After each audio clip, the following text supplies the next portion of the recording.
Welcome to my new channel called Clint's Biking Adventures. I'm not a huge mountain biking like spec guy. I just enjoy to ride. I got this 2020 Scott Genius 920 about 3 months ago, and I've already ridden over 300 miles, 50,000 feet of elevation gain. We did a road trip to Utah, we did a road trip to Idaho, and I just like to get out and ride. And I used to have a Santa Cruz Blur LT Carbon. Sold that, picked this up. So this will just be an overview of my thoughts and kind of a review of the bike after 3 months of ownership and putting a lot of miles on it. Like I said, I'm not a huge spec guy, but it is a carbon frame. It weighs about 27 pounds. It has 150 mil in the front, 140 mil in the rear. One thing that really sold me on Scott compared to other brands is their twin lockout system. It has this switch right here instead of down on the fork and down on the frame.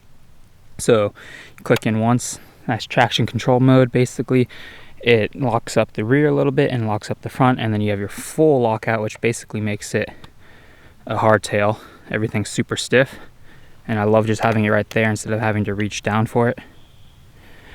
Another thing that I like about this bike is it has linear and more progressive modes. So if you flip this switch, it goes more to the progressive, and you flip it to the left, it's more linear. So say you're hitting jumps, you can do more progressive so you don't bottom out the rear shock.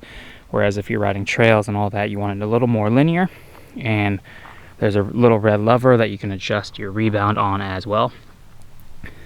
It has Slx Brakes, the SRAM cassette and everything.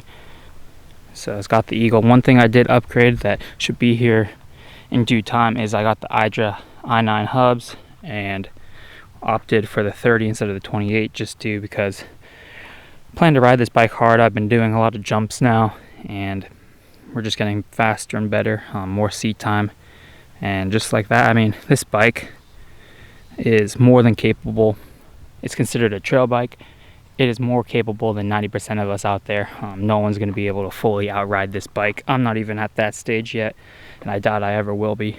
But if you guys are looking for a nice little upgrade, this is a Scott medium. I'm 5'9.5", 5'10", depending on what shoes I wear, and I weigh 160. I'm sure you guys that are heavier could definitely fit on this bike. You just gotta make sure you set your sag and everything correctly. My sag is near perfect on the front and on the rear.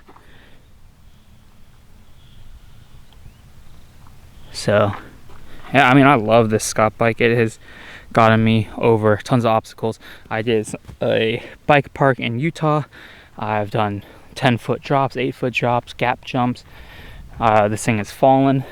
This thing is more than capable than any riding you want to do, whether that's cross country, bike parks, trail. Climbing is not hard on this bike. I guess I should mention I have 29er wheels, the Maxxis downhill front tire and the Maxxis dissector in the rear. They are 29 by 2.6. The bike came with Maxxis Recon in the rear, Maxxis Dissector in the Recon. Is just, that tire wore out so quick. But so to essentially wrap up, I think this is a great bike for anyone, beginner or advanced. There's a lot that you can change out on the bike. The aftermarket parts for bikes is huge, so even if you wanted the frame, you could build this bike up to however you wanted. Has the dropper post. What I love most about this Scott is it's light, the twin lockout system, and it can do anything I want. I can go to a bike park, hit jumps, I can do drop-offs, I can do trail rides like this, I can do cross-country rides, I can do very easy rides, and it just gets me to point A to point B very easy. And one thing I forgot to note is you can actually swap out these wheels for 27.5s. They do fit, or you can rock 29s. And I have a tubeless setup. You can run tubes if you like, but this bike is just overall great. One issue we had was the bearings that were set in the head stem were actually too small and they rattled, so we had to swap those out for different ones, and I guess that's a machine shop issue with Scott. It's happened to a couple other bikes, but overall, this bike is great and I highly recommend it to anyone. And if you guys want to test ride, and if you guys want to ride with me and give this bike a go, more than happy to. Please, to make this channel grow, hit that like button, hit subscribe, and I'll catch you guys in some more videos.